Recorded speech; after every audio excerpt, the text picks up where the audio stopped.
Bonjour à tous, bienvenue sur le podcast de Time for Human. Je suis Cyril Solder. Aujourd'hui, j'ai le plaisir d'inviter Nicolas. Je te laisse te présenter à mes auditeurs Ouais, salut Cyril, je promptement. suis ravi d'être là, content d'être avec toi ce matin, content du coup de partager le moment qu'on va passer ensemble et je ne sais absolument pas de quoi on va parler, mais donc je vais te laisser guider ça comme il faut. Et tu veux que je me présente, c'est ça là? Oui, l'idée pour mettre un petit peu de contexte, c'est que moi, je t'ai connu à travers tes podcasts, à travers les interviews que tu fais. Tu as un podcast où tu as interviewé 100 personnes Ouais, dans la spiritualité et je voulais te redonner la parole parce que je trouve que c'est important des gens qui font ce travail-là de mettre en lumière les gens, que eux-mêmes soient mis en lumière. Et je trouve que tu as un parcours intéressant aussi et je le connais ouais. pas beaucoup, donc c'était doublement pour te mettre en lumière, te permettre de donner la parole et de comprendre un petit peu ce que tu as traversé Ouais. pour voilà, te permettre de t'exprimer, arriver à mieux te connaître et que d'autres personnes aient la chance de mieux connaître ton parcours, tout simplement en fait. Et c'est vrai qu'en ce moment, tu vois, sur une application de rencontre, étant célibataire depuis peu, quand on me demande ce que je fais, je réponds toujours podcasteur et journaliste. Mhm. C'est la casquette que je me donne. Mhm. Mais je sais que aussi si je papote davantage avec quelqu'un, ça va beaucoup plus loin parce que ma vie se résume vraiment pas à faire du podcast et à être journaliste. C'est une photographie à l'instant T. Mais ça ne me représente pas et je suis bien plus vaste que ça parce que j'ai toujours pensé qu'il fallait réaliser ses rêves et donc j'ai toujours suivi mes envies. Et mes envies m'ont mené à voyager et à expérimenter beaucoup de métiers ou d'activités ou d'expérimentation. Ce Mhm. qui fait que, bah oui, là, si je dois me présenter, bah ouais, je suis podcasteur et journaliste à France 2. Voilà, ça pose le truc, mais au-delà de ça, je suis une personne qui expérimente la vie et qui tente, tant bien que mal, d'aller vers la joie principalement dans toutes ces expérimentations. C'est beau.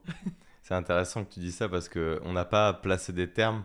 Moi, c'est vrai que sur mon podcast qui s'appelle Time for Human, du coup, j'ai à cœur de donner la parole aux gens et qu'ils nous racontent son histoire de vie et avec en pointillé l'éveil des consciences. Parce que, voilà, moi, pour mon parcours personnel, il y a eu un avant et après découverte, entre guillemets, de la spiritualité, de la conscience, de certaines pratiques de méditation et autres.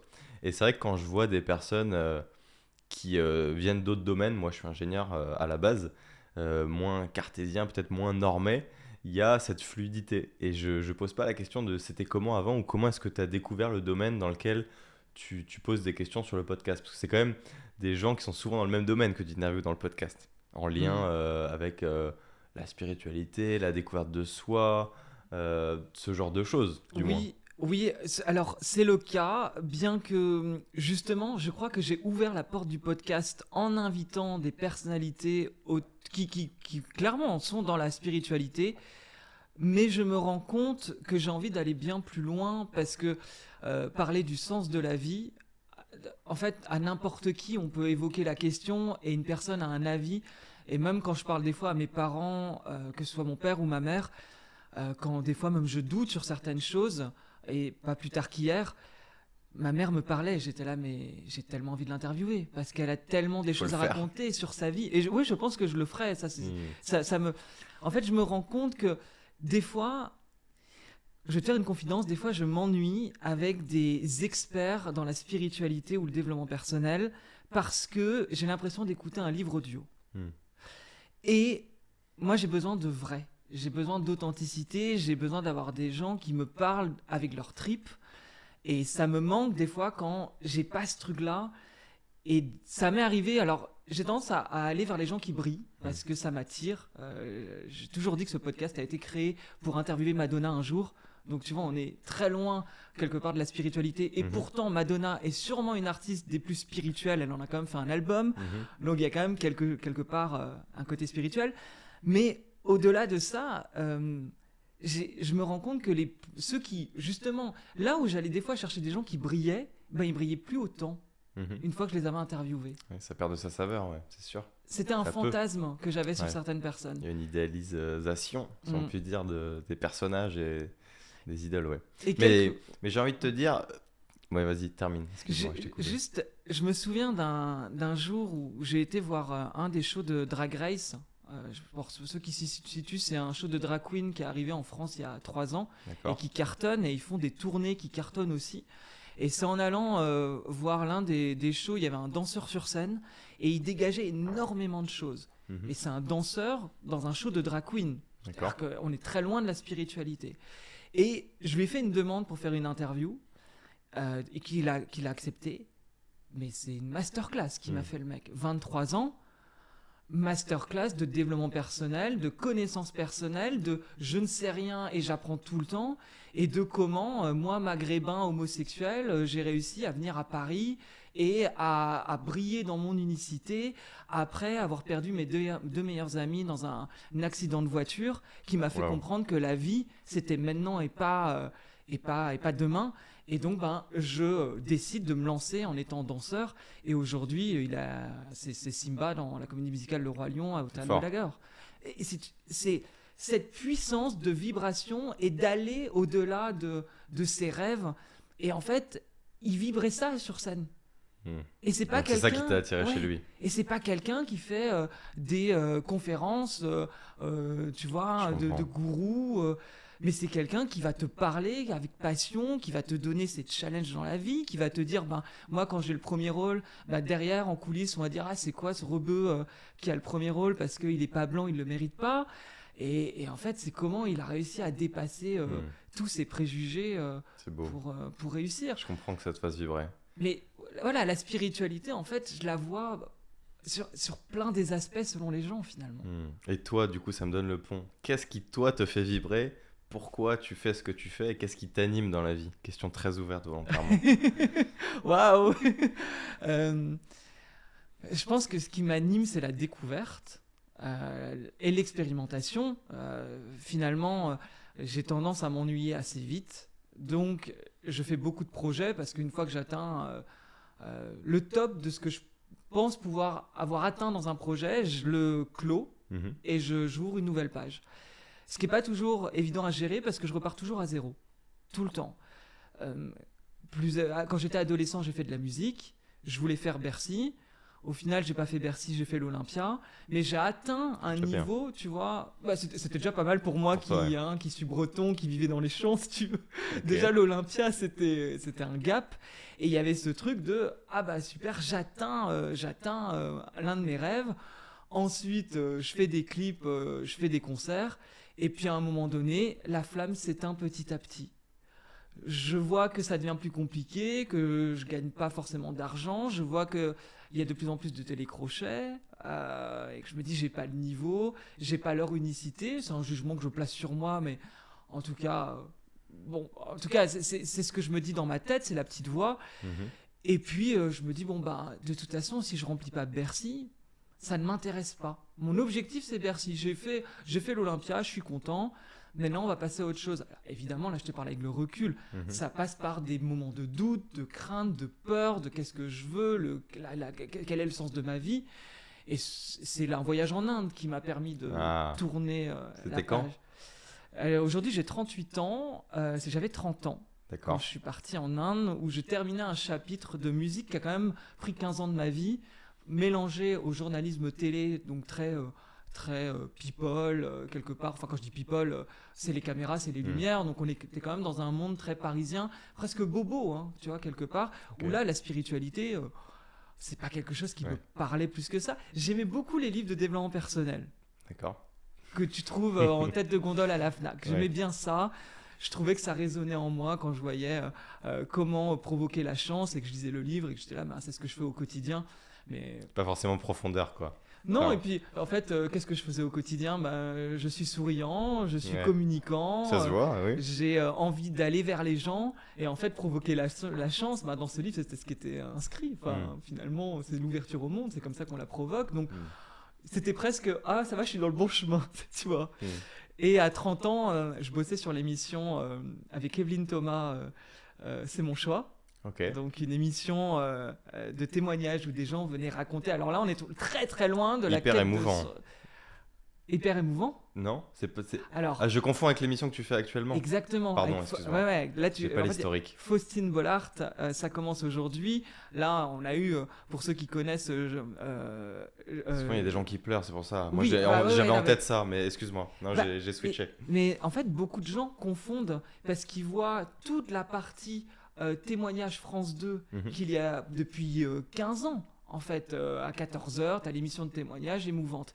Et il y a eu l'émission sur France 3 qui a débarqué ensuite sur Chérie 25, où là, on est sur des thématiques, c'est mon choix, c'était... alors, j'ai des thèmes que j'ai pu faire, hein, sur lesquels j'ai pu travailler en tant que journaliste, enfin journaliste, hein, je mets des guillemets, mais j'aime que les blondes à gros seins, je me suis pas lavé depuis 15 jours, ou je sens trop de profondeur. Légèreté, Ouais, léger. plus. Mais on s'écarte du sujet. Et moi, je veux qu'on parle de toi. Donc, je vais recadrer. Mais c'est intéressant ce que tu dis parce que je vois à travers tout ça que tu es un vrai journaliste parce que tu t'intéresses beaucoup à l'autre. Ouais. Et tu me parlais de ton histoire là et t'as dérivé. Tu me dis à 30 ans, donc tu bossais ici. Et qu'est-ce qui s'est passé après? Eh ben, il n'y avait plus de sens dans ce que je faisais parce que justement, ce journalisme-là, j'étais là, j'ai 30 ans et j'appelle des personnes qui me parlent de ils aiment que les blondes à gros seins. Enfin, honnêtement, c'est ça ma vie. Ben, non, c'est pas ça ma vie.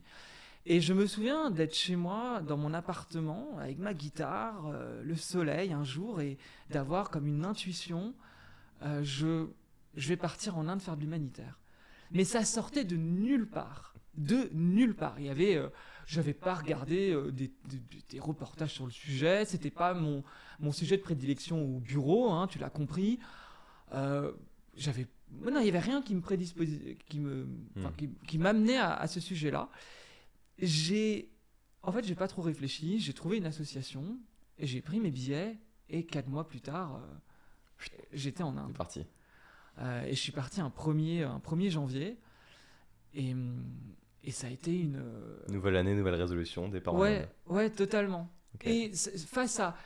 On m'avait dit, mais c'est pas toi. C'était comment? Dur. Parce que justement, c'était pas moi. Dans ce monde audiovisuel de paillettes, débarquer en Inde, dans les bidonvilles, pour donner des cours... T'es allé où? Dans quelle ville? J'étais dans la banlieue de New Delhi. D'accord.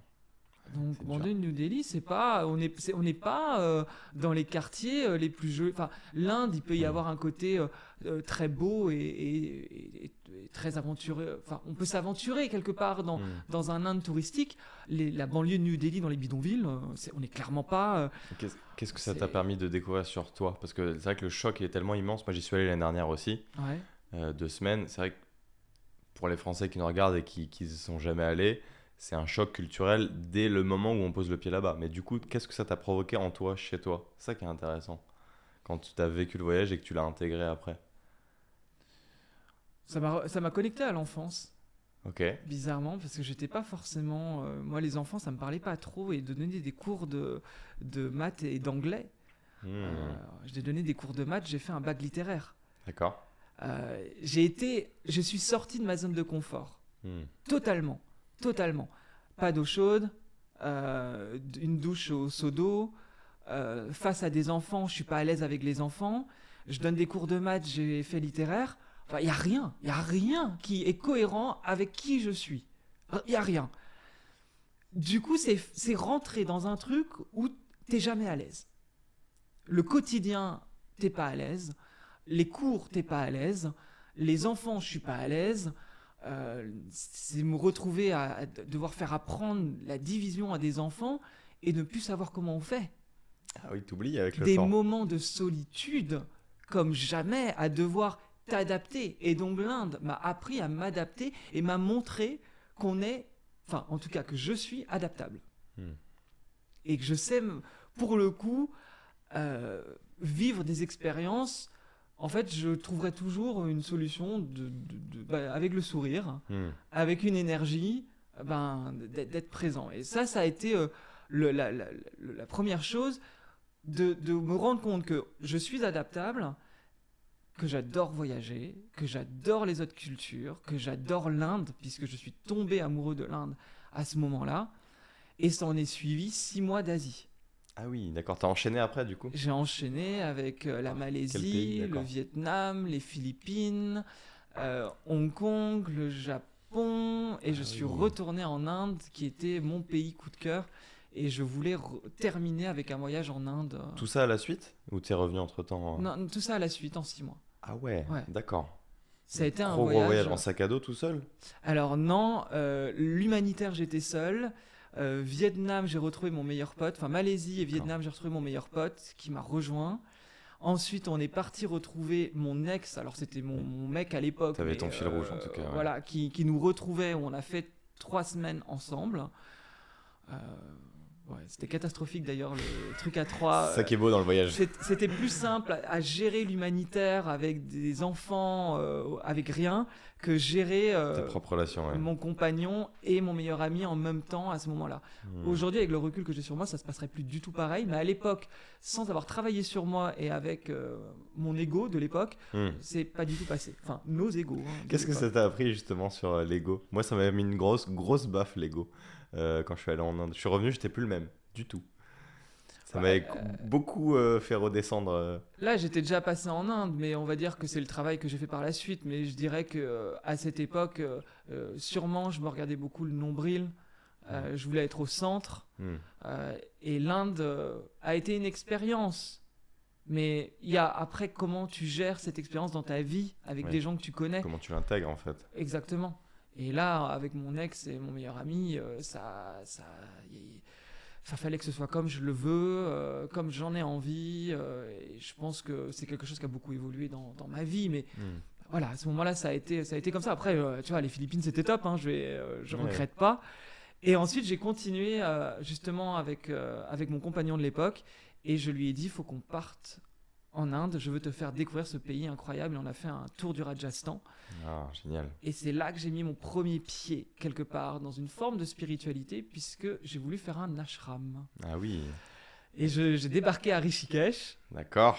Pour faire un ashram d'une semaine. Pour ceux qui ne savent pas ce que c'est qu'un ashram, c'est un temple hindou, indien, ou voilà. Ou c'est... Ouais. Comment tu pourrais le décrire? Même c'est vrai parce que c'est un mot indien, donc il y a certaines personnes qui savent pas peut-être. Moi je dirais que c'est une sorte d'endroit où tu vas pour méditer et apprendre l'enseignement. Oui, hindouiste. C'est une expérience de vie. Ouais. Il y a de la méditation, on mangeait végétarien, on faisait du jeûne intermittent, on chantait des mantras. C'était la première fois que je débarquais dans un lieu comme ça. C'est à la suite de l'ashram que je suis devenu végétarien, après avoir lu un livre là-bas justement. C'est à la suite de l'ashram que j'ai commencé à méditer, que la méditation est rentrée dans ma vie. Alors je médite pas tous les jours, mais c'est quelque chose qui s'est développé au fur et à mesure. Donc ça a été ce premier ancrage dans une forme de spiritualité et d'ouverture, en fait, d'ouverture à je vais pas dire à quelque chose de plus grand que soi, parce qu'à l'époque, je mettais pas de mots, mais d'ouverture à de nouvelles croyances, je veux dire ça comme ça. Et je suis rentré en France et j'ai su dans ma vie que je devais changer quelque chose, mais je savais pas comment. Et ça a pris forme après, au cours de tes prochaines voyages, expérimentations? Il y a eu d'autres ouvertures de conscience comme ça importantes? Je sais, tu me l'as partagé en off, mais ça, c'était très récent. Il y a, en fait, en rentrant... Je savais que je devais changer un truc dans ma vie, mais je savais pas comment, parce que retourner travailler à C'est mon choix, c'était pas possible. J'ai essayé d'ailleurs. D'accord. Ça a duré une semaine. Et j'ai dit en fait, je peux pas. J'avais une boule au ventre en allant. C'est bien quand le corps s'exprime. Je peux pas. Dis non, je ne peux pas rester là. Ça a duré une semaine et j'ai dit en fait, j'arrête. Je savais pas ce que j'allais faire, mais j'ai quitté pour une raison. Je ne pouvais pas repartir 6 mois plus tard, après tout ce que j'avais vécu, pour revivre la même chose, avec les mêmes gens, qui eux n'avaient pas bougé, n'avaient pas changé. Et moi, intérieurement, ça avait bougé. Et je ne pouvais pas reprendre ma vie telle qu'elle était. Et la vie, je pense qu'elle aide aussi à certains moments. En tout cas, c'est comme ça que je le vois, que je raconte l'histoire. Mais j'ai été mis à la porte de mon appartement après 12 ans de location. Et là, ça a tout chamboulé parce que mon appartement, en étant intermittent du spectacle, en faisant de la musique, du journalisme, etc., j'avais pas de stabilité. Donc me mettre à la porte de mon appart, il y avait ce côté, mais qu'est-ce que je vais faire? Sécurité, ça t'a forcé à bouger, quoi. Ça m'a forcé à bouger. La vie t'a mis en mouvement. Et j'ai commencé à faire de l'immobilier locatif. D'abord en cherchant mon propre appart à Paris, puis en me renseignant, étant quelqu'un qui adore me nourrir et apprendre, j'ai découvert qu'il y avait des vidéos sur l'immobilier, etc. Mais moi, à la base, c'était pour acheter mon appart. Mais j'ai vu qu'on pouvait faire de l'argent avec de l'immobilier locatif. Ça, tu m'étonnes. Et encore une fois, j'ai décidé de me lancer là-dedans, alors que j'avais signé un appartement à Paris, le compromis était signé. Et 2 jours avant la signature finale, alors que j'essayais de dire, non, en fait, je ne veux plus l'acheter. Mais il faut savoir que... c'est un process qui est long. Et puis une fois que c'est signé et que la banque a dit oui, la banque ne revient plus. Ah bah oui. en arrière. Et moi, j'étais là, mais non, je vais faire du locatif. Et les personnes ne comprenaient. Mes potes, mais tous mes potes, ma famille, t'es fou, pourquoi tu fais ça? On te prête de l'argent auprès d'une banque alors que t'as pas de CDI. Mais Et juste c'est quoi dis qui oui. motivait ta décision de changer au dernier moment? C'est t'écouter Je toi? voulais faire du locatif C'est- et m'enrichir avec le locatif. À un moment donné, j'étais tellement à découvert que pour moi, c'était une porte de sortie et j'avais le fantasme de je vais devenir rentier. Hmm. Et j'ai tout mis en place pour, mais pas qu'à moitié, mine de rien, parce que dans l'année, donc j'ai réussi en fait à 2 jours avant de la signature de l'acte authentique à me sortir de la situation, parce qu'encore une fois, je pense que la vie m'a aidé. Il y a eu un document renvoyé au notaire que je devais re-signer qui relançait les 10 jours de rétractation. Magnifique. Alors là, ça a été une décision surréaliste pour moi de dire je ne n'achète pas l'appartement. Le risque était énorme. Énorme, parce que je savais pas où je mettais les pieds. J'avais pas d'argent de côté.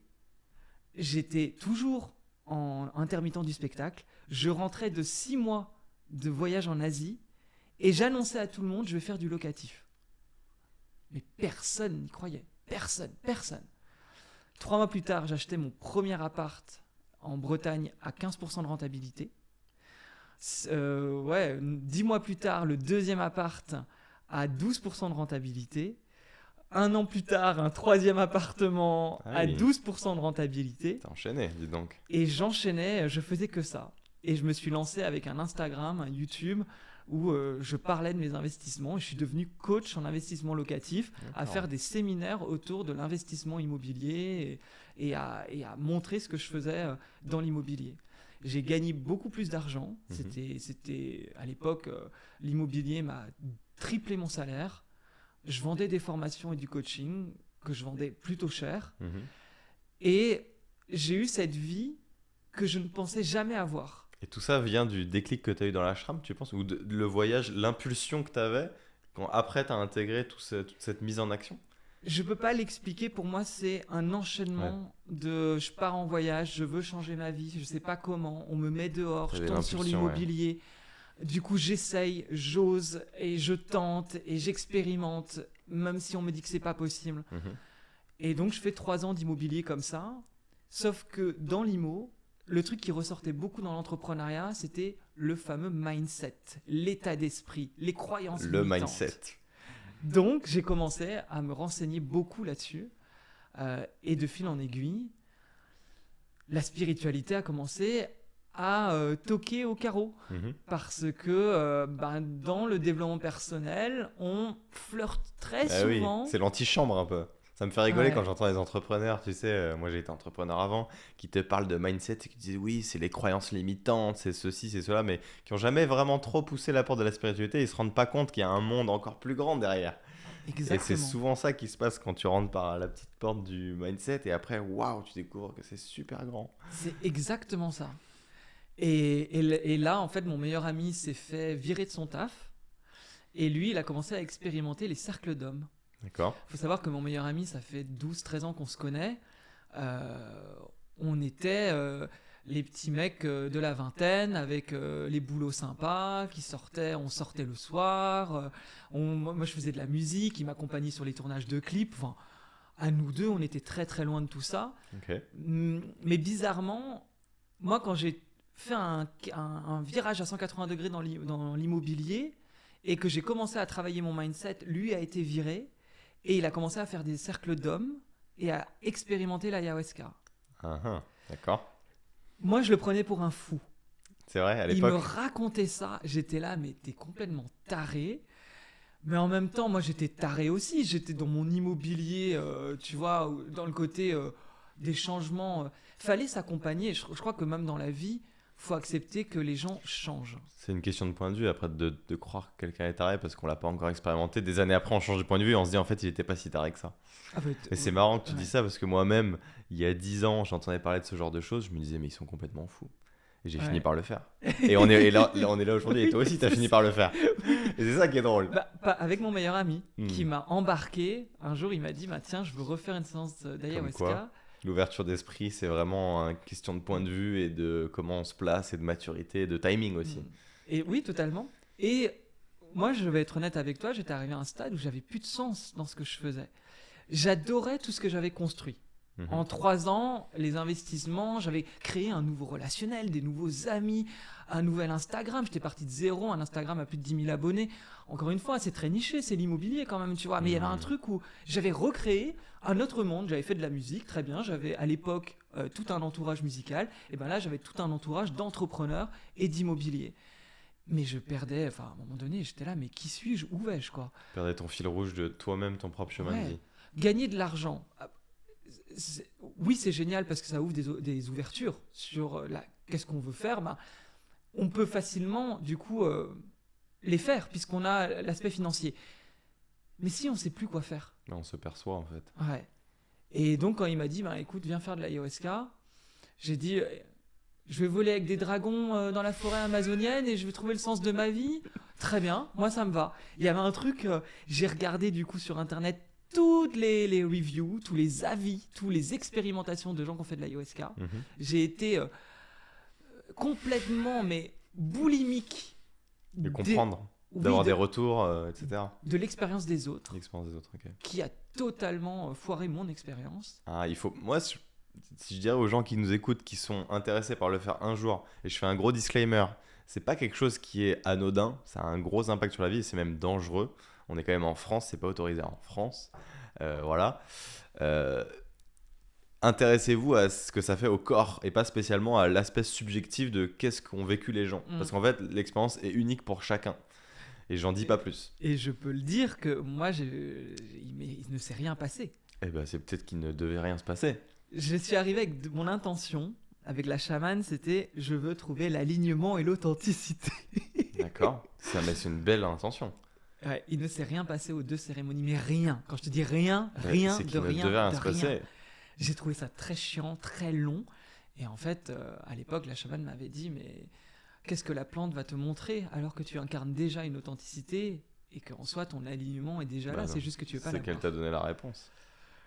Donc, ce fut une première expérience où je me suis dit, oui, l'ayahuasca, en fait, c'est très léger comparé à ce qu'on m'avait dit. Alors, entre-temps, j'ai refait des retraites et effectivement, ça peut être très violent aussi. Et je pense que c'est pour ça que ça ne sert à rien d'aller chercher les avis des autres. Non. Parce que sa propre expérience. Chacun a son chemin. Quand c'est pas le moment, c'est pas le moment. Exactement. Il peut ne rien se passer et tu le refais 10 ans après et ça t'ouvre un champ de conscience incroyable et tu comprends des choses. Tu as des moments eureka Ouais. et d'un coup ta vie change parce que ta perception du monde change. Et c'est sûr, ça peut être fort.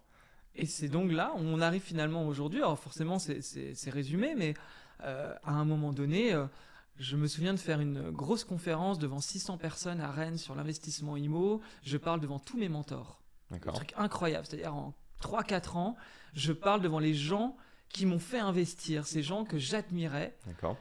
Et je fais ma conférence, ça se passe très bien. Je suis arrivé à ce que je voulais être. Ce mec qui a réussi à faire de l'argent. Qui a fait de l'IMO. Qui fait de l'IMO et qui apprend aux gens. Ce businessman, cet entrepreneur, cette image-là. Je suis arrivé à ça, avec en plus mon unicité, à porter un chapeau. Ta joie de vivre, ta couleur. Voilà, être en... Ça fait plaisir. Pas de cravate, pas de chemise, mais je suis arrivé à ça et j'ai ce plaisir d'avoir réussi pour moi. Et le lendemain, j'arrête tout et je commence mon podcast. Donc pour toi, c'était fini. Cet aspect-là, ça y est, tu avais atteint l'objectif. Ça résonnait plus en toi. Tu dis, ça y est, c'est fini. Ouais. On passe à autre chose. On tourne la page. J'arrivais plus, ouais. Ah, c'est bien. Encore une fois, toutes mes transitions, c'est dans les doutes, dans la peur, dans qu'est-ce que c'est très je courageux fais, parce que là, tu dis ça comme si c'était simple de dire ça l'est pas. j'ai fait ça, j'ai Ouais. fait ça, j'ai fait ça. Il y a plein de gens qui sont pétrifiés. Et moi, le premier, je l'étais beaucoup quand j'étais plus jeune, à dire le changement. Ça fait peur, faut être courageux. Tu vas dans l'inconnu, tu sautes dans le vide. Tu sais pas ce qui va arriver dans 2 mois, dans 6 mois, dans 1 an. On nous parle toujours de sécurité. En France, on est beaucoup sur la sécurité, capitaliste, t'inquiète pas, ton avenir et tout. Et en fait, là, tu nous dis ça comme si toi, tu ouvrais les portes et tu tournais les pages. Et en fait, t'es très courageux d'avoir fait tout ça. Aujourd'hui, sur mon Instagram, j'ai 5 comptes. Selon mes métiers, selon Il y a eu ce plusieurs que j'ai vies, en fait. fait. Dans cette vie-là, tu avais plusieurs vies. Et par exemple, je n'arrive pas à retourner sur mon compte IMO. Ouais, parce que c'est du passé pour toi. Ça Ouais, vibre plus en même toi. c'est difficile. Parce que je suis enfin, en fait, tout bouge tout le temps. Et des fois, j'ai la nostalgie de ce que j'ai vécu. D'accord. ça m'arrive assez souvent. Je peux même avoir de la nostalgie sur la musique. Parce qu'à l'époque, il y avait beaucoup d'insouciance. Et quand tu passes par une vie avec de l'immobilier, tout d'un coup, tu as quand même... dernièrement, j'ai interviewé Mathieu Séchin qui a fait L'amour est dans le pré et qui est un entrepreneur. Et il me disait, moi, je n'achèterais pas d'immobilier parce que l'immobilier, ça c'est tend. lourd, quoi. Il y a une Ouais. responsabilité, il y a de la matière, il y a de la Ouais. pierre, quoi. Et C'est il me lourd, dit, c'est pas léger, quoi. moi, je suis une rainette sur des nénuphars. Et la rainette, elle voyage, elle bouge, elle kiffe sa vie d'entrepreneur, mais elle ne veut pas avoir un crédit, avoir... Alors des boulets aux pieds, quoi. Exactement. Alors moi, je rigolais forcément parce que Ouais. aujourd'hui, j'ai 8 locataires, tu vois, quelque part. Donc, C'est bien. et les problèmes qui vont avec. Mhm, Et je comprends ce qu'il veut dire. mhm. Et je comprends totalement. Et si tu veux, ce podcast est arrivé là où j'avais besoin de trouver du sens en allant vers l'autre. D'accord. Et donc, j'ai commencé il y a 1 an et demi à me lancer là-dedans.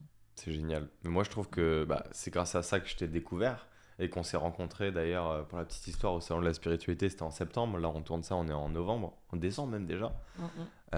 Et c'est ce que je te disais en off. Moi, ça faisait un moment que j'avais plus tourné de podcast et que j'en écoutais plus trop. Parce qu'à un moment donné, le podcast, t'en écoutes. C'est comme ce que tu disais tout à l'heure avec les conférenciers. Il y a des fois, il n'y a plus d'âme. Tu sens plus qu'ils vibrent, les gens. Ils balancent leur speech ou ils parlent, mais il n'y a rien qui vibre. Et moi, ça me saoulait. Et à un moment donné, je suis tombé par hasard. Il n'y a pas de hasard, on se comprend. Sur YouTube, sur un de tes podcasts, je ne sais plus lequel c'était. Et j'ai trouvé que tu vibrais vraiment ce que tu faisais, quoi. Tu étais là, tu posais des questions, tu avais le regard en présence. Et ça se voyait que tu enchaînais les épisodes. Tu étais sur une voie, quoi. Tu étais sur une ligne et tu vivais ton truc. Je me suis dit, putain, c'est cool, quoi. Ce mec-là. Je veux comprendre ce qu'il anime. Et aujourd'hui, tu es là. Et ça m'a même motivé à reprendre moi mon podcast qui était un peu en pause, ce que je te disais, parce que ton énergie m'a impacté et a refait vibrer un truc qui, en moi, un peu comme du passé de l'immobilier pour toi, moi, c'était un peu du passé le podcast, parce que ça faisait déjà 2 ans que j'avais commencé, mais là, ça faisait 1 an que ça battait de l'aile. J'ai dû faire 2 ou 3 épisodes. Ça m'a remotivé à en faire, quoi. Parce que ton énergie a impacté la mienne. Et c'est ça qui est beau. Et je tiens à te remercier pour ça. Et c'est cool parce que, comme tu dis, la vie, c'est des phases. Et des fois, quand tu vibres plus en phase, tu cherches la next step, en fait. Tu cherches ta porte de sortie vers autre chose. Mais tu sais pourquoi tu vibrais plus le podcast ? Je pense que il y a un moment donné où j'avais trouvé ce qui me plaisait moi-même dans ma vie. Et en fait, le podcast me prenait trop de temps. Et du coup, je pouvais plus y allouer du temps. Et que j'avais envie de faire autre chose.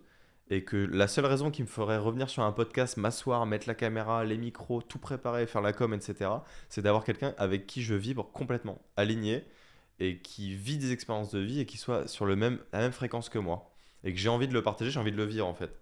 Alors qu'avant, je me disais, bon, cette personne, elle a des choses à dire intéressantes, etc. J'avais moins de motivation intrinsèque, si tu veux. Alors que là, mon niveau de motivation devait être très très haut pour le faire. Et j'avais plus assez de motivation pour mettre tout en place, etc. Ouais. Et toi, tu m'as redonné cette énergie-là. Je sais pas pourquoi. Ça ne s'explique pas, tu vois. C'est du domaine de l'inconscient.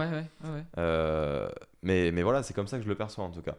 Okay. Et je ne sais pas si demain, d'ailleurs, je referai d'autres podcasts. Les prochaines personnes qui seront à ta place seront sûrement des gens qui vibrent fort à l'unisson avec moi et qui me mettent en mouvement moi, d'abord, avant que je veuille les partager. Parce que pour moi, ça n'a pas d'intérêt d'avoir une conversation avec quelqu'un si c'est pour la mettre en avant, mais que tu ne vibres pas avec elle sur la même fréquence.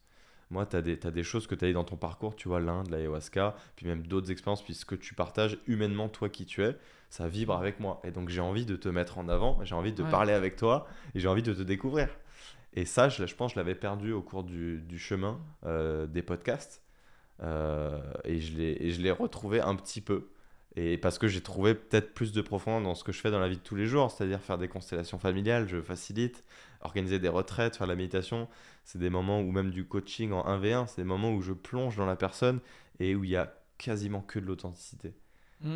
Et c'est vrai que dans le podcast, malheureusement, il y a des fois où ça manque d'authenticité. Mais c'était ma faute, c'était en fonction des invités que j'avais.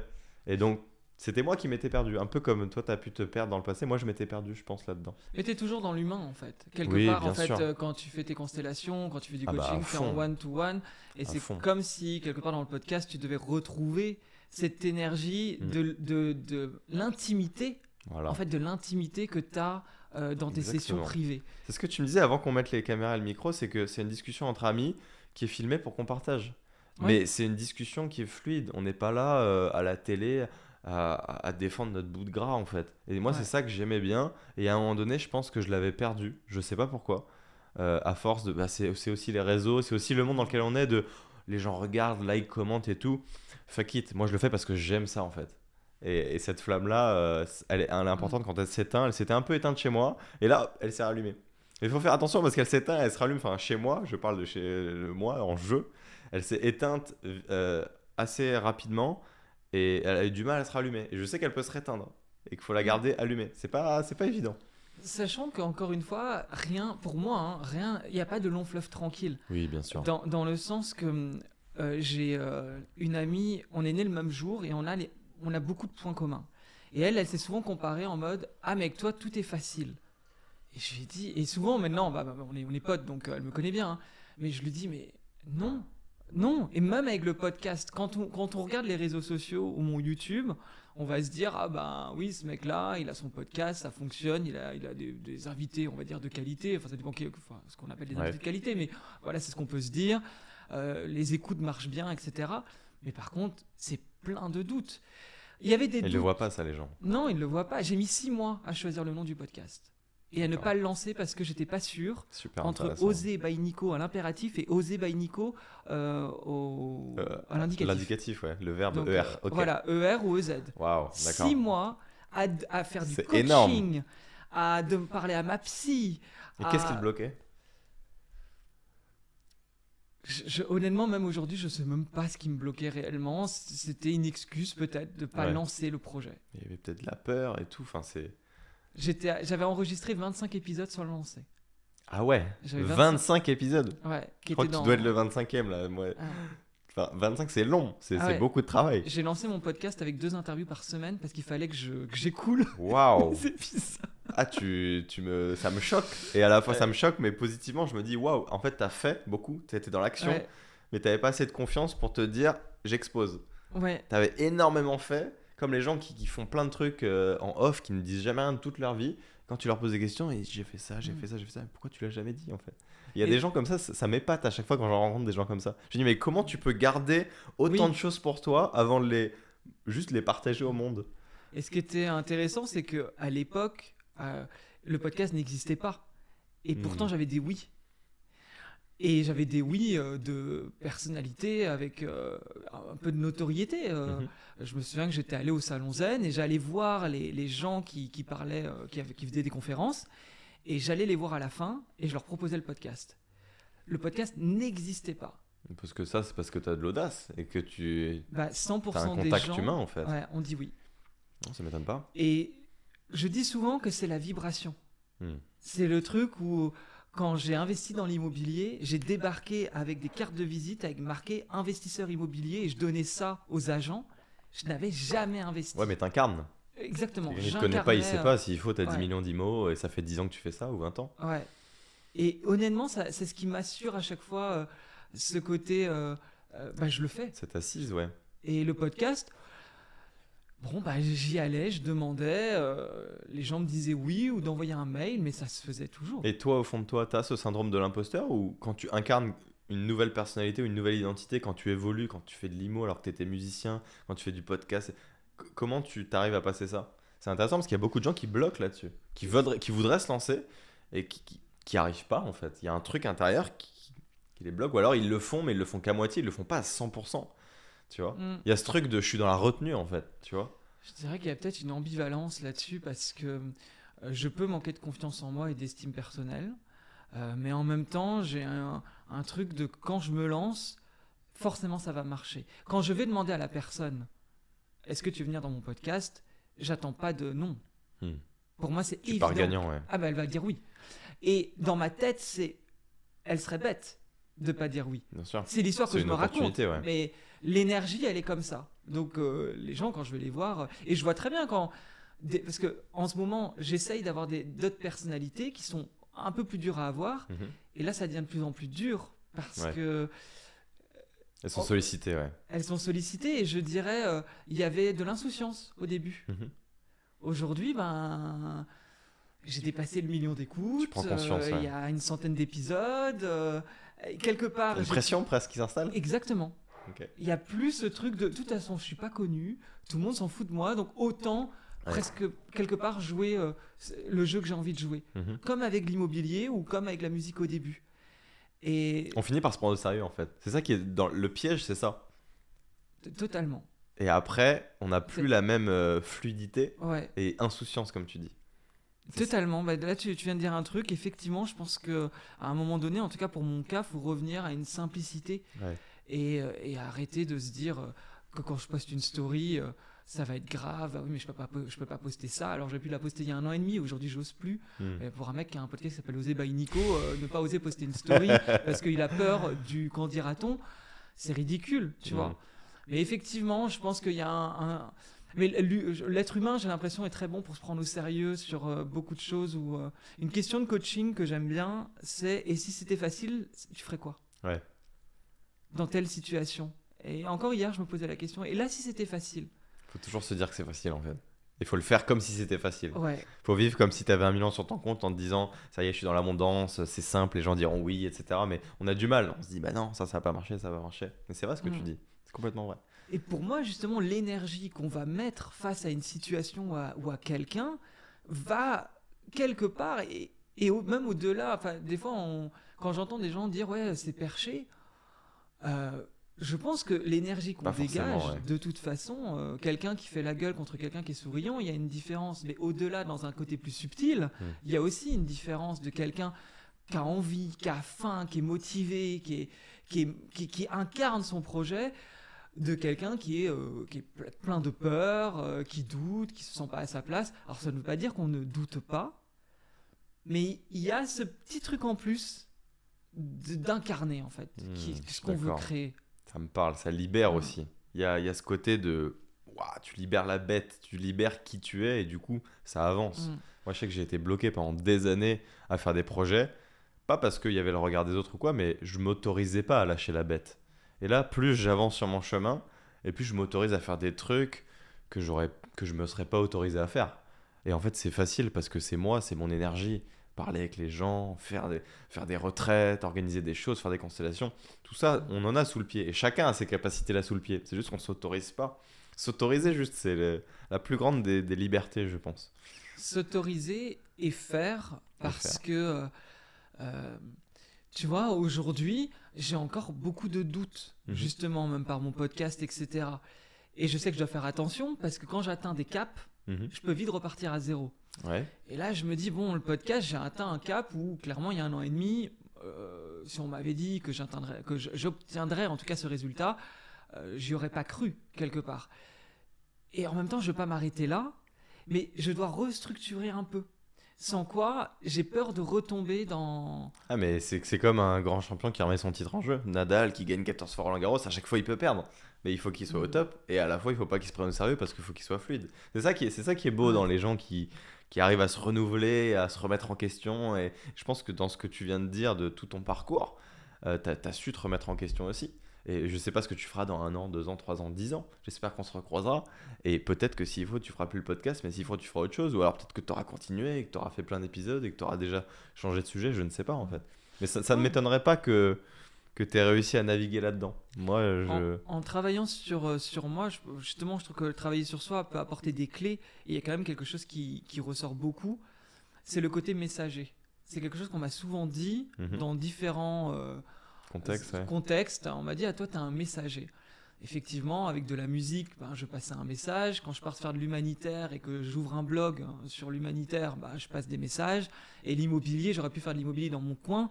Non, il faut que je fasse des conférences, que j'ai un Instagram et un YouTube. Donc il y a quand même un côté, je passe des messages. Et maintenant ton podcast. Et mon podcast, c'est des messages en continu, à la fois personnel parce que c'est un podcast très intime où je parle beaucoup de mon intimité, mais où je donne la parole aussi à des personnes. Et je pense que j'aurais tendance à penser qu'on a tous des traits de caractère qui sont un peu comme une sorte de valeur en fait, qui guident nos vies continuellement. Et se rattacher à ça, du coup, quand des fois on est perdu, et c'est ce que j'essaye de faire quand justement je sais plus trop vers quoi aller, où aller. Et puis la spiritualité qui m'a après appris à travailler sur moi. Cet été, j'ai fait une semaine de silence. Magnifique. sur une péniche, tout seul, C'est beau, sans ça. ordi, sans On téléphone. a fait la même chose. Moi, je suis allé faire Vipassana à Bali. Oui. Pareil, retraite de silence. Magnifique. Comment tu l'as vécu? Bah justement, j'avais voulu faire Vipassana il y a 4 ans, 3 ans. Ouais. J'ai jamais réussi à avoir de place. Jamais. C'était pas le moment alors. Du coup, je me suis retrouvé à aller faire une retraite de silence dans un cadre un peu plus confortable. Mhm. C'était 5 jours, on te sert les repas, tu as Ouais. 3 heures de méditation par jour. Le reste, c'est du rien faire. C'est le rien. Et c'est dur de rien faire. C'est pas évident. C'est plus dur que ce qu'on le croit. Ouais. Ah ouais. Parce que du coup, ça cogite. Ouais, exactement. Et j'ai adoré. Ça m'a amené des déclics. Je me rends compte que dans ma vie, le vide amène des déclics. Le faire amène du faire et de la réalisation, mais le vide amène aussi des tournants. Et je me souviens qu'à l'époque, je me posais des questions sur l'immobilier et j'ai vraiment eu des déclics en immobilier qui m'ont fait prendre un nouveau tournant. Mais j'avais toujours mon pied dans la matière et dans la spiritualité, et j'étais un peu entre les deux. Et cette année, je suis parti faire de l'ayahuasca et de la retraite silencieuse en Colombie. J'ai moins aimé la retraite silencieuse en Colombie parce que j'ai trouvé ça un peu bobo Ouais, tu peux le bobo dire. parisien, tu Ouais. vois. Ouais, c'est marrant. C'est cher, c'était genre $1000 la semaine. Ah, c'était confortable, hein. La nourriture était incroyable, le lieu était incroyable, les cabanons Après, le étaient silence, il beaux. est gratuit. C'est le contexte qui est cher ou payant, tu vois. Exactement, mais même là, j'ai trouvé que il y avait beaucoup d'activités, il y avait du yoga, il y avait des méditations, mais tout ça était très bien organisé et peut-être qu'il me manquait l'essentiel. Et ça a été une rencontre totalement par hasard cet été, un gérant d'un magasin de spiritualité en Bretagne, Ok. où je suis allé par hasard parce que j'aime bien les objets, j'aime bien l'ambiance, tu vois, de ces magasins-là. Et j'ai acheté un pendule. Alors là, je voulais montrer un pendule à ma petite sœur, hein, Ok. qui n'a rien à voir. Donc j'y venais vraiment un peu innocemment pour le Ok. coup. Et j'ai dit, ah, t'as pas, on se tutoyait, je dis, t'as pas un bracelet quartz rose pour l'amour de soi? Et là, il me regarde et il me dit, si, et puis il sort ses bracelets. Et puis, il les range. Et il dit, t'as pas besoin de ça. Hmm. Je dis, bah, sachant que je venais en mode C'est bien, acheter ça. mon pendule. Enfin, je lui ai pas donné le contexte ni du pendule ni du bracelet. J'ai demandé pour acheter. Ouais, mais il savait Et là, que il ce me qu'il dit, te Ouais. fallait, c'est de ne pas te le donner, au final. exactement. Et là, en fait, il va chercher un livre. Il dit, ça, c'est mon dernier livre.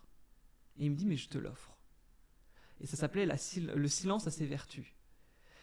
Et je suis étonné, donc du coup j'achète le pendule, j'achète pas le livre, il me l'offre, et il me dit, lis-le, et moi là de ce que tu évoques, je t'invite à sortir de tout ça, d'aller au milieu des champs avec une tente, et pendant une semaine tu ne fais rien. Pas de gourou, pas de méditation, sauf si tu en as envie, juste tu vas tout seul. Avec toi-même. Avec toi-même. Ni une ni deux. Le soir, je cherchais un Airbnb, j'ai trouvé une petite péniche sur un lac et j'ai fait une semaine sur une péniche sur un lac sans gourou, sans rien. Et j'avoue que ça a été l'une des expériences les plus spirituelles que j'ai vécues. Alors que là, il n'y avait pas d'ayahuasca, il n'y avait Bien sûr. pas de gourou, il n'y avait rien. C'est il y pas à avait l'extérieur, c'est à l'intérieur. rien. Ouais. C'est ça le message. Et j'ai vécu des choses que je ne pensais pas pouvoir se créer dans le rien. En fait, le rien a été rempli par tant de choses de l'invisible. Parce que le rien n'est pas vide, au final. Au contraire, il est plein. C'est Ouais. ça qui est très paradoxal d'ailleurs. Et dans notre société qui est beaucoup dans la sursollicitation, le flux d'informations en continu, parler, nos téléphones ils n'arrêtent pas de sonner, les réseaux sociaux, etc. On a tendance à se dire, dans le vide, il n'y a rien. Alors qu'en fait, c'est dans le vide que tu trouves l'inspiration, c'est dans le vide que tu trouves l'introspection, c'est dans le vide que tu trouves les réponses à tes questions profondes en fait. Totalement. Moi, c'est ça que dont je me suis rendu compte pendant Vipassana aussi. Ouais. C'est que tu peux pas trouver ces réponses-là à ces questions aussi profondes sans faire le vide. Enfin, du moins, c'est beaucoup plus dur d'accéder à l'essence de toi-même sans complètement couper l'extérieur. Parce que l'extérieur a un impact énorme. On est quand même très influençable dans notre quotidien. Mais C'est- quand tu es coupé avec toi-même, c'est différent. Dans ce que tu dis là, je réalise que tu vois, on peut vivre des expériences comme tu l'as vécu, comme je l'ai expérimenté. Et néanmoins, je trouve que c'est très compliqué de l'amener dans son quotidien après. Intégré, ouais. Parce que le cadre qui nous est imposé ou qu'on s'impose nous-mêmes quand je me retrouve sur la péniche, bah, je vis à Paris. Tu ne le retrouves pas dans ton quotidien. Ouais. Et je sais que j'ai du mal à retrouver ça. Et pourtant, dans ces moments-là, je me rends compte de la magie de la nature ou du silence ou du rien. Et je me dis, en tant qu'être humain, est-on si maso pour se faire autant de mal sur des choses qui ne nous font pas du bien, alors qu'on sait globalement qu'est-ce qui nous fait nous sentir bien. Ouais. Tu vois ? Elle est belle cette réalisation-là. Je pense que t'as entendu ma voix, elle est montée dans les aigus quand j'ai dit oui. Mais ouais, je pense qu'il y a un côté de l'humain, enfin moi c'est mon avis. Je parle en mon nom, Je suis d'accord avec toi, quand je suis revenu de Bali d'un mois avec Vipassana à la fin, d'avoir fait 3 semaines de yoga 5 heures par jour, de revenir à Paris, là en septembre, bam, bah en fait j'ai essayé de faire autant de yoga, de faire autant de méditation et tout, mais c'est impossible. Enfin pour moi c'était impossible. Parce que t'es pas dans le même environnement et qu'on est perméable à l'environnement. Exactement. Et que quand les gens courent vite dans le métro, si tu marches lentement, bah, tu vas te faire bousculer. Tu peux essayer de marcher lentement dans une foule de gens, mais c'est vrai que le flux est tellement fort qu'il faut avoir une volonté, un courage d'aller à contre-courant juste en ralentissant. Et j'en parle souvent de ça, c'est un sujet, je trouve, d'arriver à méditer, tu vois, et juste à ralentir, en fait, juste ralentir. En habitant à Paris, parce que moi aussi j'habite en région parisienne, là on est à Bois-Colombes chez moi, et c'est un vrai sujet quoi. C'est très très dur je trouve. Et à la fois, ça relate de nos propres choix, parce que c'est quand même nous qui mettons le curseur. Mais ça demande de faire des ajustements. Mais dans ce que tu dis, c'est une vérité, enfin une vérité. Où sont les vérités ? La vérité. En tout cas, c'est quelque chose que je pense vrai. L'environnement conditionne beaucoup qui on est, ce qu'on fait. C'est sûr. Justement, dans mon passage dans l'immobilier, il y avait ce côté, tu es la moyenne des 5 personnes que tu fréquentes le plus. Je pense que c'est très vrai. Et à l'époque, c'était côtoie que des millionnaires pour devenir millionnaire. Et évidemment, tu côtoies que des millionnaires, tu auras des idées qui vont t'amener à être en tout cas dans l'intention, puisqu'il s'agit encore une fois d'une intention dans ta vie, de où tu mets ton énergie, où tu mets ton intention va ton énergie. Donc si je côtoie des gens qui veulent être millionnaires, qui font du business, qui font de l'IMO, bah forcément, vu que c'est mon intention, et ben, je vais beaucoup plus vite dans ce côté-là. Tu veux devenir prof de yoga, tu vas t'enfermer dans un truc à Bali ou en Inde ou je ne sais où, bah, ça va aller beaucoup plus vite et tu vas aussi être beaucoup plus ancré dans ce que tu fais. Mais Paris, au-delà des gens qui partent vite, si pendant 15 ans, tu as été dans un environnement, donc je dis toi ou les gens qui nous écoutent, et je me parle à moi aussi, hein, mais... Si Paris est égal à une vie speed où tu fais telles activités, où tu as des soirées, etc., c'est très dur, je trouve, de revenir à autre chose. À Paris, j'ai pas envie d'aller faire des... Il y a des trucs de gong tibétain, etc., etc. J'ai beaucoup de mal parce que j'ai pas envie. C'est moins l'énergie de la ville, en fait. Enfin, pour moi, je retrouve pas cette énergie. Je te rejoins beaucoup sur ce que tu dis. Et j'en arrive à me dire, et c'est un peu ce que j'ai aussi découvert dans ce silence sur la péniche, quand j'ai voulu écrire ce que je veux dans ma vie, déjà d'une, c'est pas l'écriture qui est venue, c'est le dessin. D'accord. Et en fait, j'ai dessiné une sorte de vision board, ce qui m'a pris beaucoup plus de temps et ce qui était beaucoup plus aussi déconnecté du mental, puisque le dessin me permettait d'être plus enfantin, d'être plus dans la joie, dans l'insouciance. Et ben, j'ai une vie à Paris, mais j'ai une vie en Bretagne, et j'ai une vie dans le monde. Et je pense plusieurs échelles. Voilà. En tout cas, ce que j'ai compris aussi avec le silence, c'est que ma vie se trouve dans plusieurs endroits, parce que justement, je n'arrive pas à réunir toutes mes aspérités, je sais pas si c'est le mot d'ailleurs, mais toutes mes multiplicités, tu vois, ben, se trouvent dans différents endroits, selon les gens, selon les moments. Et en fait, ma vie parisienne n'est pas la même qu'ailleurs. C'était pas le même quand tu voyages en Colombie, ou quand t'es en Inde, ou quand t'es ici avec moi, ou quand t'es sur un plateau télé, c'est sûr que t'es différent. Je trouve ça fascinant. Mais il y a une continuité quand même de ton être. Pour moi, rencontrer quelqu'un est plus facile à l'étranger. Pourquoi? Parce que tu te sens plus libre d'être qui tu es à l'étranger? Parce qu'il y a moins de poids, peut-être moins de conditionnement. Mais moi, je suis d'accord avec ce que tu te dis. Et moi, quand je suis à l'étranger, c'est aussi le cas. Mais parce que je trouve qu'il y a plus de simplicité à devenir qui tu veux quand tu es à l'extérieur de chez toi Ouais. que de devenir qui tu veux chez toi. Parce que chez toi, tu as tout le passé sur tes épaules de qui tu étais. Mm. Je sais pas si ma phrase est un peu compliquée, mais quand tu arrives dans un nouveau pays, que tu parles anglais avec quelqu'un que tu n'as jamais vu, tu peux te présenter comme plombier, sénateur ou entrepreneur. Le mec en face de toi, il en a aucune idée. Le voyage Ah oui, permet la page blanche. exact. Et dans cette page blanche, on peut tout créer. Et du coup, à mon sens, j'essaye de recréer des pages blanches quand même à Paris, justement dans ces nouveaux projets. Mais les voyages, à chaque fois, ça me permet de me recentrer Hmm. sur un nouveau truc. Et même quand je vais faire la semaine de silence sur la péniche. Mhm. Au final, c'est sortir d'un quotidien et une péniche au milieu d'un lac, au milieu des bois, on pourrait être à l'étranger, hein, quelque part. En tout cas, c'est ouvrir toujours cette nouvelle page. Et je pense que pour se réinventer, il faut savoir se créer des moments où on a l'opportunité de se réinventer. D'avoir la page blanche, ouais. Parce que comment veut-on, en fait, aller vers nos aspirations les plus profondes, déjà si on ne les connaît pas, donc il faut laisser de l'espace pour aller les chercher. Et ensuite, comment les concrétiser?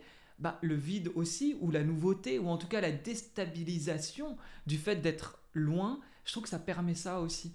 Et effectivement, quand tu parles là, tu arrives à l'étranger, tu parles anglais, en fait c'est comme si ça montrait une autre personnalité. Ah, ma vie, si j'étais anglais, si je parlais anglais.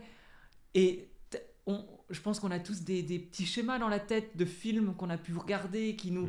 Ah bah tiens, j'ai envie de prendre cette personnalité-là ou de devenir cette personnalité. Quand je vivais à Londres, j'ai vécu à Londres quand j'avais 22 ans, donc ça remonte à quelques années. Quand j'allais dans le quartier d'affaires, je voyais ces hommes en costard-cravate et j'étais là, mais un jour j'aimerais être cette personne-là. Alors pas pour avoir tous les inconvénients de ça, mais pour avoir le côté entrepreneur. Il m'a fallu 10 ans pour avoir ce côté entrepreneur, mais quelque part, c'est reprendre Ça un t'a costume. inspiré, ouais, bien sûr. Et on a tous des parfums qui nous viennent des fois au nez en mode « Ah, j'aimerais bien être ça, être ci ». Mais si on est dans ce quotidien, on ne peut jamais. Et finalement, c'est en bougeant qu'on va sentir les odeurs d'autres choses qui nous donnent des envies. Les boulangeries ont bien compris ça. J'adore le mot que tu utilises des odeurs quand tu dis ça, parce que c'est très olfactif et très corporel. C'est-à-dire que c'est pas que mental, c'est vraiment, tu es inspiré par voir qu'est-ce que la personne elle incarne, et dans son énergie, tu te dis, et si j'incorporais un peu de son énergie dans mon énergie pour moi-même l'incarner et devenir podcasteur ou entrepreneur, costard ou digital nomade, voyageur en fait. C'est ça qui est fort, ouais. Ouais, et même dans les rencontres, tu vois, je reviens là-dessus, mais à l'étranger, il y a toujours eu des rencontres qui ont été là à des moments donnés. Le voyage en Colombie, finalement, c'est un détail, la retraite silencieuse et l'ayahuasca, puisque l'ayahuasca n'a fait que confirmer ce que... je reviens sur Mathieu de L'Amour est dans le pré, mais c'est pour le coup, je l'ai rencontré en Colombie. J'arrive en Colombie, je parle pas espagnol, je suis en sac à dos, j'ai un billet aller, j'ai pas de billet retour. Et là, je reçois un message sur Instagram d'une des auditeurs du podcast qui me dit il y a Mathieu de L'Amour est dans le pré qui fait une GPA, donc GPA.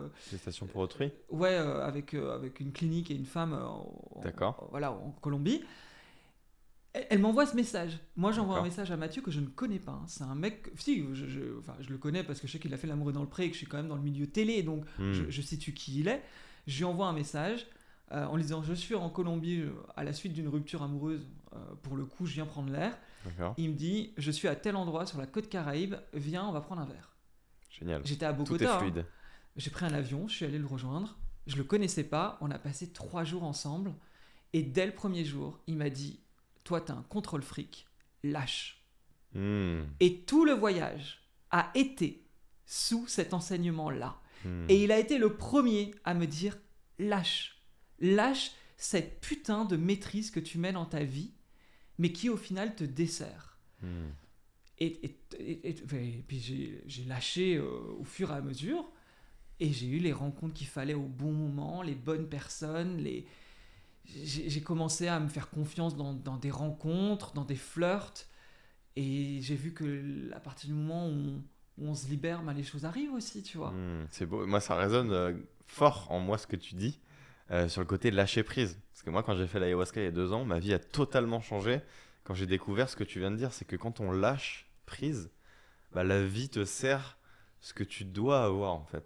Alors que quand tu essayes de contrôler, tu te dis j'aimerais que ça se passe comme ça, que ça se passe comme ça. Bah, en fait, il y a toujours des trucs qui foirent, puis tu as toujours des attentes qui ne sont pas assouvies. Et au final, t'es pas forcément heureux. Alors qu'en fait, quand t'as pas d'attente et que tu dis je lâche, tu vois ce qui arrive, ça finit par arriver ou ça n'arrive pas et tu dis ce sera pour plus tard. Mais du coup, tu commences à avoir foi en le timing divin Ouais. et tu te sens mieux. Et moi, ça a vraiment fait cet effet-là sur moi. Et depuis, j'essaie de garder cette philosophie-là tout en gardant quand même un petit peu mon aspect contrôle parce que je suis un peu aussi comme toi, tu vois. Mais ça me parle ce côté de lâcher et accepter en fait ce qui va advenir, Alors là, tu vois. tu vois, j'ai quand même un questionnement.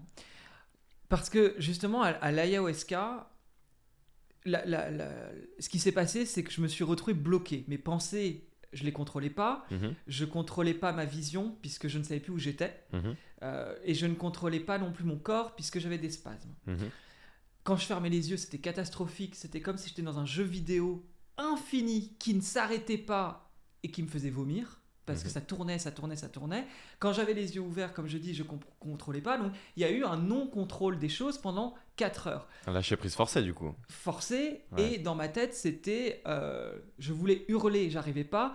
Aidez-moi. Et dans ma tête, il y avait ce côté, donnez-moi un médicament, faites-moi une piqûre, mais arrêtez ça. Faites que ça s'arrête. Arrêtez ça. Il y avait... Et ça a duré 4 heures. C'était affreux. C'était affreux. Extrêmement long, ouais. Et le chaman m'a dit, ah ben j'ai un ami, un de mes meilleurs amis qui a vécu la même chose que toi. Et en fait, il a compris qu'il devait lâcher. Il a compris cette forme de contrôle qu'il avait dans sa vie qu'il devait arrêter. Et aujourd'hui, il a quitté le pays où il était. Et il vit en Colombie. Et il vit sa meilleure vie. Bon, Hmm. de ce que j'ai à peu près pu comprendre. Et tu vas me dire ce que t'en penses parce que je trouve ça un peu facile. Ouais. Parce que je me dis très bien, je dois lâcher, mais je n'ai toujours pas compris comment véritablement lâcher dans notre quotidien. Et je pense que c'est ça, je le vois dans tes yeux que tu as encore cette compréhension-là. Je pense que lâcher, il n'y a rien de mental. C'est qu'en fait, il faut juste lâcher, quoi. T'as une attente, c'est comme quand tu es à l'escalade, tu vois. Tu as une prise et tu sais que si tu lâches la prise, tu vas tomber. Mais tu sais que tu as un tapis en dessous. Donc tu sais que tu vas pas te faire mal. Ou que tu as une corde, tu as un harnais, enfin tu es attaché.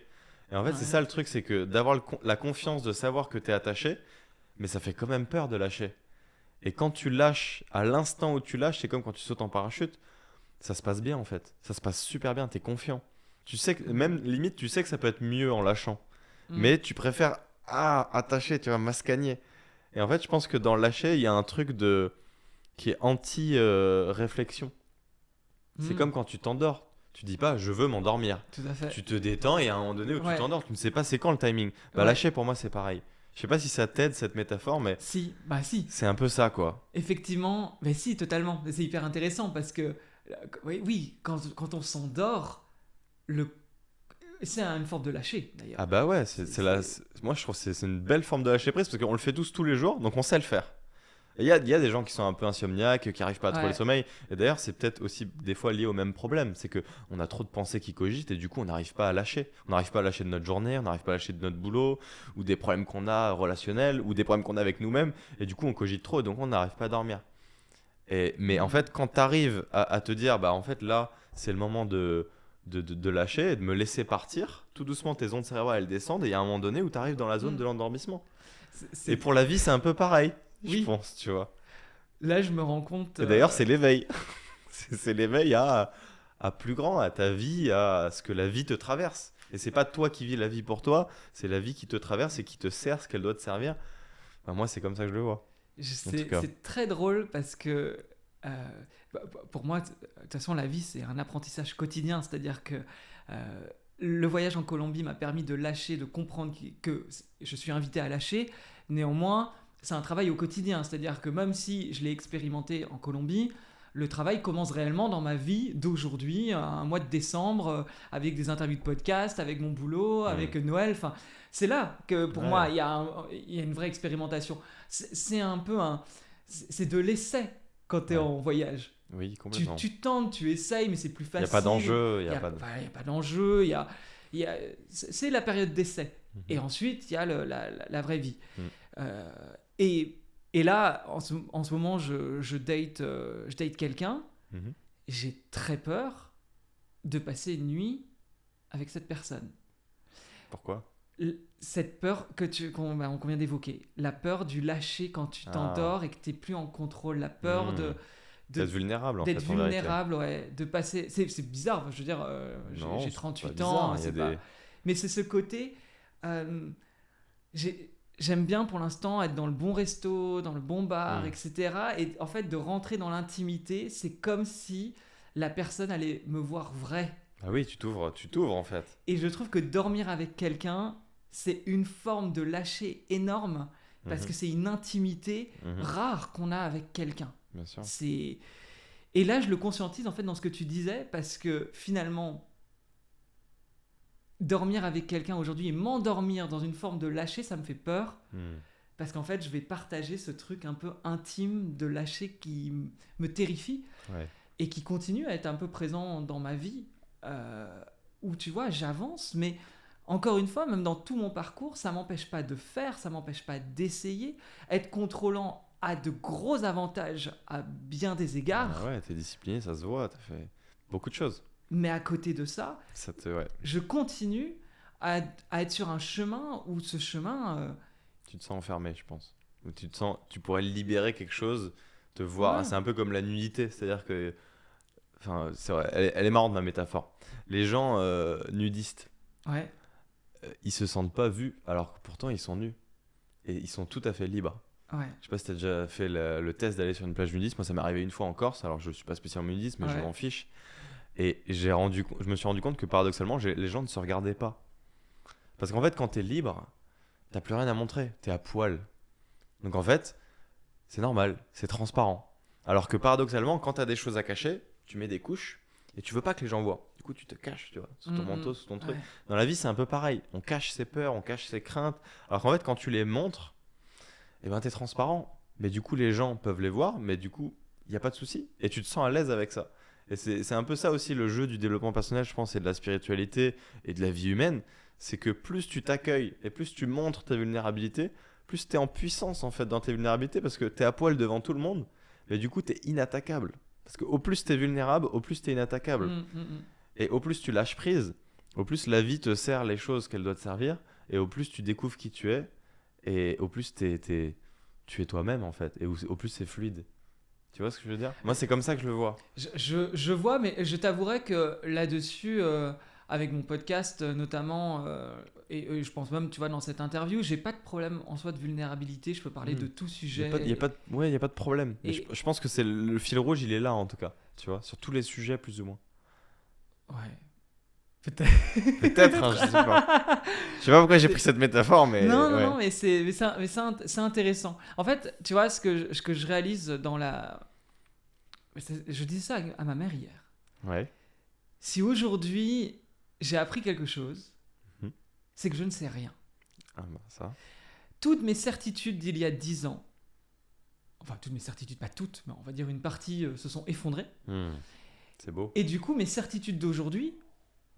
Ben, dans 10 ans, je pense qu'elles seront plus forcément d'actualité non plus. C'est beau d'avoir cette... Et j'ai toujours l'impression finalement de marcher sur des œufs quand je dis les choses. Et tu vois, dans mon podcast, je pense que ça va vachement évoluer aussi parce que je prends plus pour acquis ce qu'on me dit. C'est-à-dire que je peux écouter, je peux être d'accord avec une personne, mais c'est pas pour autant que je pensais que c'est une réalité. Tu sais que ça va changer potentiellement. Et je me rends compte tellement, si tu veux, dans la vie que tout bouge continuellement, tout le temps. Pour un contrôlant, c'est difficile puisque rien ne dure. Et c'est de réussir à comprendre que, justement, l'environnement définit qui tu es à des moments T, l'entourage définit qui tu es à des moments T, ce que tu fais comme métier te définit à un moment T, mais tout ça bouge, rien ne dure. Donc finalement, ta vie, la sécurité que tu veux mettre sur ta vie, elle ne sera jamais réellement sécurisée. Parce que tu sais pas ce qui peut se passer entre des proches qui peuvent mourir ou disparaître, tout simplement, des gens qui coupent des ponts, comme ça arrive, entre un problème de santé, ou entre toi-même, tomber malade, exactement, un boulot que tu quittes, ou t'es viré, un appartement que tu pensais avoir pour acquis parce que ça fait que 12 ans que t'étais dedans, et puis la locataire dit merci, au revoir. il y a tout le temps en fait des remises en question, tu vois, j'ai l'impression à avoir. Donc la certitude n'existe plus pour moi. C'est beau ce que tu dis. C'est du Platon là, c'est du haut niveau philosophique. Non mais c'est vrai, c'est du haut niveau philosophique. Qu'au final, l'existence humaine, c'est simplement de remettre en cause ses certitudes pour comprendre à la fin, je pense que tu ne sais rien en fait. Tu sais une chose, c'est que tu ne sais rien parce que tout change. Je trouve ça très très profond ce que tu viens de dire. Et c'est pour ça que je suis continuellement entre la spiritualité et la matérialité, parce qu'il y a des moments où je suis appelé et je vois qu'il y a des choses étonnantes. Je vois bien que justement, en lâchant à des moments, quand j'arrive à être dans des états de lâche total, c'est pas très beau dit comme ça, mais on comprend l'idée, il se passe des choses.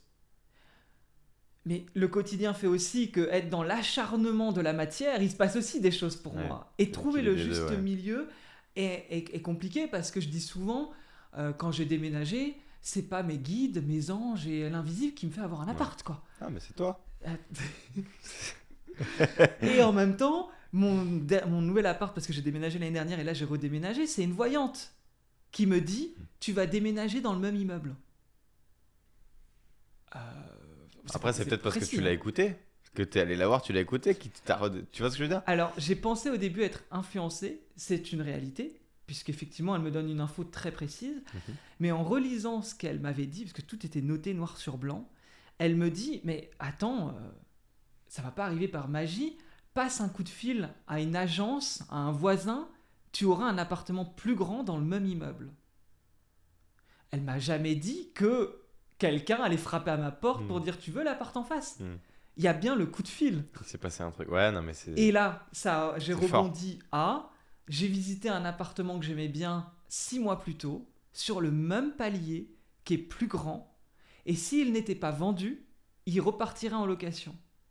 J'ai appelé l'agence 6 mois plus tard. Elle me dit j'envoie les dossiers pour la location ce soir. Je dis j'ai envoyé le mien. Elle dit non mais c'est pas possible. Elle dit c'est là j'envoie, le propriétaire prend sa décision rapidement.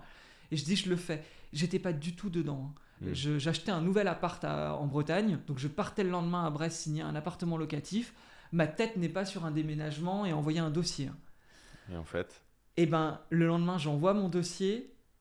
Elle me dit honnêtement, il y a des étudiants avec des parents ultra garants qui gagnent 10 fois le loyer. Enfin, une semaine après, elle m'appelle, elle me dit c'est vous qui avez l'appart. Il y a des choses qui nous dépassent. Et là, c'est vrai que j'ai été influencé, mais en même temps, elle m'avait bien dit en passant un coup de fil, vous aurez l'appartement je te vois déménager dans le même immeuble. C'est fou. C'est quand même vachement poussif, quoi. Enfin, parce que j'ai demandé à l'agence pourquoi mon dossier a été choisi. L'agence m'a dit mais votre dossier n'a pas été choisi. Le premier dossier choisi n'a pas pris l'appart au final. Le deuxième, il y a eu un problème dans le dossier. Le troisième, c'est désisté. On a pris le vôtre parce que vous étiez le dernier. Mais t'étais là. Donc c'était toi qui devais l'avoir. C'est ce que je dis toujours aux gens, c'est que dans la vie, il se passe ce qui doit se passer. Pour parler de choses... une forme de destinée. Justement, qui me fait penser que les choses de l'invisible, des fois, sont là. Alors, je redonne un autre exemple de cette voyante parce que vraiment, elle m'a perturbé dans le sens que l'appart que j'ai acheté en Bretagne, elle me dit, il y a un problème électrique. Je dis, j'ai refait la cuisine, j'ai refait la salle de bain, j'ai refait les peintures, mais l'électricité est nickel. Elle me dit, moi je vois un problème électrique. On a changé tous les interrupteurs parce que je voulais que ce soit plus moderne, mais ça je l'ai fait après la mise en location. Ça, c'était pas du tout ce qui était prévu. Je fais changer les interrupteurs, l'électricien m'appelle et me dit c'est catastrophique, votre boîtier électronique était en train de prendre feu parce qu'il y avait un truc qui était en train de se consumer, et l'électricité est catastrophique, faut la refaire. Elle avait vu, ouais. Et là, je dis, mais comment elle a pu tilter là-dessus ? Dans l'énergie, tu perçois tout. Et je fais des séances de numérologie, ça c'est une note de mes casquettes. Je prends toujours 2 minutes pour m'ancrer. Encore une fois, je suis quand même très dans l'action, très dans le faire. Et là, quand je me connecte, dernière séance, je vois une fille qui tombe de cheval. Je fais la séance, je lui dis, au fait, t'es déjà tombée de cheval ? Elle dit, ouais, il y a 5 ans. J'ai fait une chute de cheval.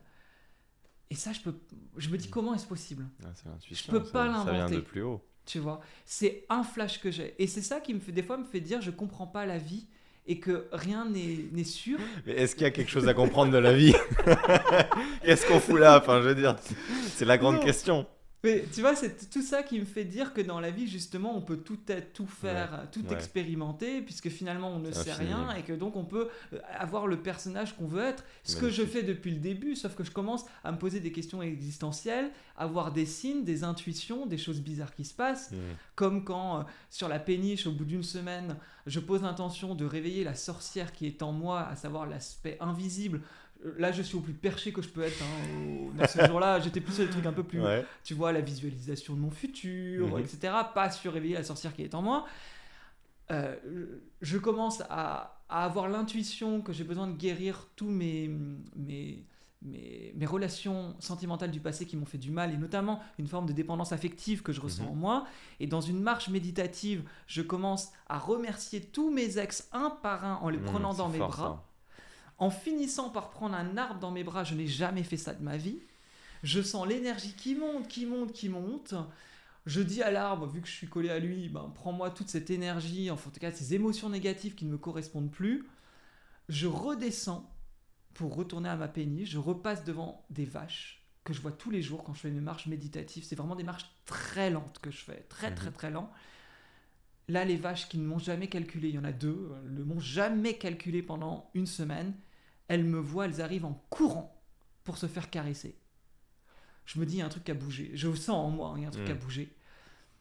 Je termine mon séjour. Je rentre chez moi.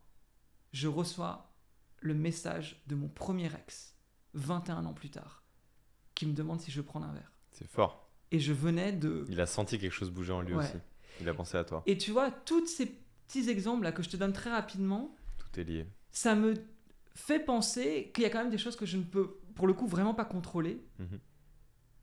Et même si souvent je veux être cartésien dans toute mon ambivalence de quelqu'un spirituel qui a un podcast de spiritualité, eh ben je suis ballotté, oui, ça se dit. entre cette matérialité de la vie et en même temps toutes ces choses où si je voulais les inventer, Je te comprends. j'y arriverais pas. Moi, j'irais même encore plus loin que toi et je te dirais que la partie des choses que tu peux contrôler est infime par rapport à tout ce qui se passe que tu ne vois pas et que tu ne contrôles pas. Tout comme on a que, je crois, c'est 5% des pensées qui sont conscientes. Tout le reste, c'est inconscient. Ouais. Ce qui veut dire qu'on est aveugle sur 95% de ce qui se passe dans notre vie. Ça, je trouve ça magnifique. Ça, c'est scientifique. Et ce qui est incroyable, et c'est des mecs comme Joe Dispenza aux États-Unis qui le prouvent, c'est qu'en fait, on répète des schémas de l'enfance, on répète des schémas cognitifs, comportementaux. Et ça, on peut pas, en fait, tant qu'on met pas de la lumière sur l'inconscient, comme dirait Carl Jung, on doit faire devenir l'inconscient conscient, on peut pas voir ça, en fait. Et ça reste... voilà quoi, ça reste de l'invisible, ça reste des choses. Et toi, tu as mis du conscient sur l'inconscient, tu es allé mettre du silence, ensuite tu t'es occupé de tes relations passées, et du coup, waouh, ça a nettoyé ce qu'il y avait à nettoyer. Et d'un coup, ça a fait bouger les choses. C'est d'une puissance. C'est incroyable. C'est très très fort. Pour le coup, quand je parlais de l'intention de la sorcière qui est en moi, j'ai été étonné du résultat, en fait, puisqu'il y avait quelque chose de très sorcier quelque part, quelque chose de... Je pose une intention, je fais un câlin à un arbre et l'ex envoie un message. 21 ans plus tard, j'étais là, mais honnêtement, et je me souviens en parler à mon père qui est très cartésien, carré, droit à la vie, il s'est remarié, j'ai des frères et sœurs qui ont entre 8 et 12 ans, crois-moi, aller se poser dans une péniche pendant une semaine, surtout qu'à ce moment-là, j'avais le choix, soit aller voir une pote en Corse et boire du rosé, soit aller faire une semaine de silence. Mon père m'avait dit, mais va boire du rosé en Corse, quoi, va pas sur la péniche. Et je me souviens de lui raconter cette histoire et de voir mon père, j'ai pas de raison, je peux pas te dire c'est faux. Et ça, même certaines personnes qui sont très cartésiennes dans mon entourage, les gens, ils savent pas quoi dire à ça. Bah, c'est les bouscules et en même temps ils se disent c'est lui qui l'a vécu donc c'est subjectif, ils ont du mal à y croire. C'est pour ça que on en revient toujours à la subjectivité de l'expérience de quelqu'un sur l'ayahuasca ou le silence ou la méditation, c'est que faut le vivre en fait. Et je dis ça pour les gens qui écoutent. Arrêtez d'écouter les gens, quoi, vivez les trucs. Parce que en fait personne n'a la vérité, chacun a sa vérité. Et il n'y a que ça qui est vrai au final. Tout simplement. C'est qu'on peut pas se baser sur la vérité de l'autre. Et toi, tu peux dire à ton père, moi j'ai vécu un truc incroyable, j'ai fait ci, j'ai fait ça, lui il m'a rappelé 20 ans après. Ouais, mais lui, ça l'impacte pas parce que lui, dans sa réalité, ça n'existe pas en fait. Et ce n'est que ton expérience vécue que tu lui relates en fait. Et c'est vrai que c'est fort. Ça fonctionnait beaucoup sur les vaches. Ouais. Notamment un pote qui m'a dit si je savais pas que tu étais dans une retraite de silence sans rien, j'aurais pensé que tu avais pris de la drogue. Ouais. Le côté les vaches qui te courent après. Ouais. Donc les gens peuvent prendre un petit recul de c'est ton expérience, tu l'as vécu comme ça. Bon, voilà, l'histoire de vaches qui courent, ou même t'es un peu fou, tu vois.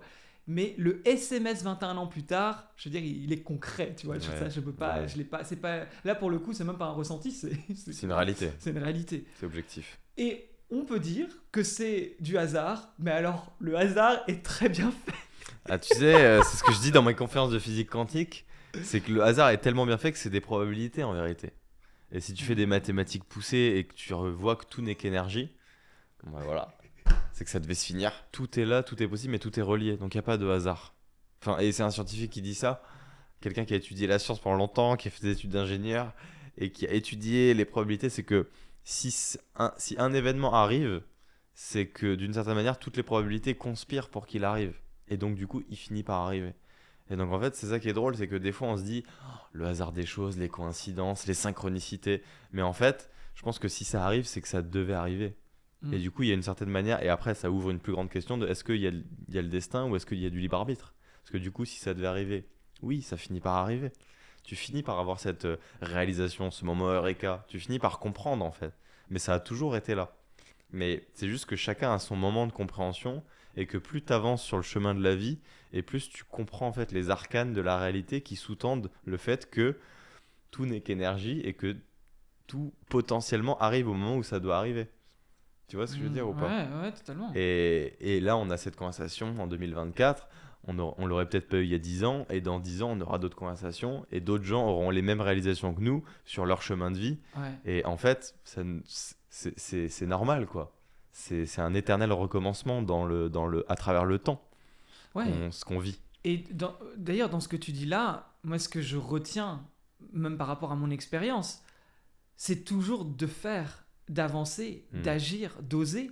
Puisque finalement, c'est toujours dans cette espèce d'action que j'arrive, comme dans un jeu vidéo, que je vais tuer un boss pour arriver au step d'après.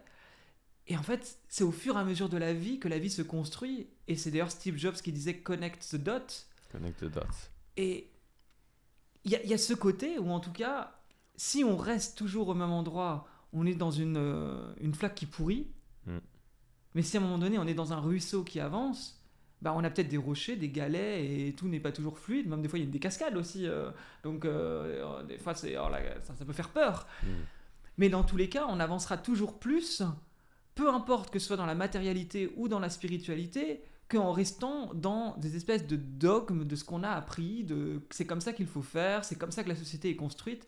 Et je crois que même s'il y a des doutes, même si des fois je me perds, même si des fois je me cogne, eh ben, je tente plusieurs vies pour juste avoir la vie la plus riche qui soit. Et à partir de cette vie-là, avoir les prises de conscience que je dois avoir à des moments donnés. Et c'est dans le mouvement qu'elles arrivent. C'est pas assis sur mon canapé devant c'est mon choix. C'est beau. On peut clôturer là-dessus, je pense. Remettons-nous en question en résumé. Et je te remercie d'être venu ici et d'avoir pu échanger avec toi. Je te donne carte blanche si tu veux passer un dernier message avant qu'on referme ce podcast. En tout cas, pour moi, c'était un plaisir. Et j'ai vraiment apprécié la discussion. Elle était vivante. On a eu des prises de conscience successives, l'un et l'autre, à s'écouter et à échanger. Et c'était très riche. J'espère que les gens auront apprécié. On finit sans caméra. Ce sera en noir et blanc pour ceux qui ont YouTube, mais il y a le son. Donc merci à toi et je te donne la parole pour la fin, si tu veux rajouter quelque chose. Alors, je te remercie de l'invitation et peut-être la phrase qui résume en une phrase ce que je viens de dire, c'est « ta vie avance au rythme des décisions que tu prends ». J'essaie de me le rappeler le plus souvent possible et je couple cette phrase souvent par « tu es le résultat de tes choix passés ».